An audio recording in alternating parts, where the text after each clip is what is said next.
How do we assess? Well, we have two forms of assessment.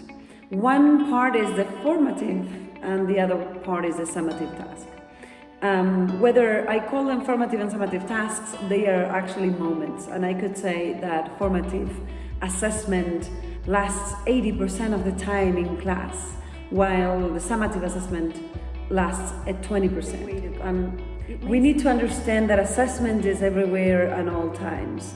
And because of that, we can actually assure that formative assessment lasts the 80% of the time, because since the minute we diagnose what we know already and what they can do and what they understand about their target question or a statement or whichever provocation you cause, then we also need to create a system filled with experiences and activities, and where we can have a variety of strategies for them to access knowledge.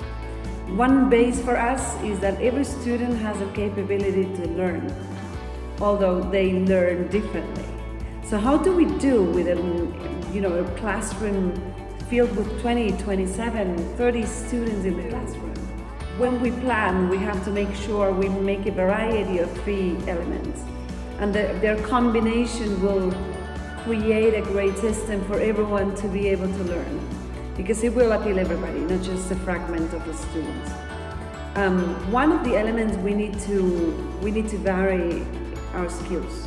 We cannot appeal to one only skill and only devote all energies on that. We have to make a variety of skills that we mix for them to be able to learn. Something else we add to the story is the styles. So students have different learning styles, we have different teaching styles, and so how about mixing those skills with different styles and create experiences and activities that allows them to mechanize their learning in different ways, or actually make choices sometimes on what skill or what style do they feel more attracted to. And finally, the other thing we can vary is the medium. Sometimes we just focus on doing one thing, like a written essay. Okay, to how many people are we appealing? Sometimes if what we want is for them to communicate and show knowledge or a new way of thinking and some, contextual ideas and knowledge and whatever. So how about we vary the medium? How about we say, okay, they can write an essay, they can write a speech, and they can give a speech. They can, just trying to make them be able to communicate in many different ways. We are talking about the formative tasks here, not the summative. Formative doesn't have to have a grade necessarily. Whether if it's formal or informal, we have to make sure students are able to communicate, to learn, and to identify themselves and know exactly what they need to improve and how they need to improve. And then we have the summative task. The summative task is also a moment. It's not a very short moment like we used to have exams, like written exams.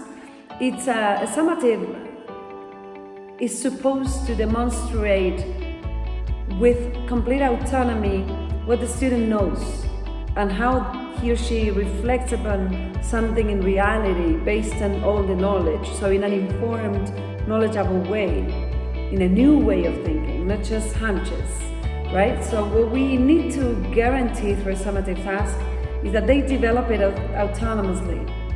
They also synthesize new knowledge, new thoughts, new ideas based on the context in which we put them. And also that they can have some decisions, they can make some decisions based on how to demonstrate stuff, how to make sure they know they can give account of the skills they have. And they can also communicate how well they understand what they understand.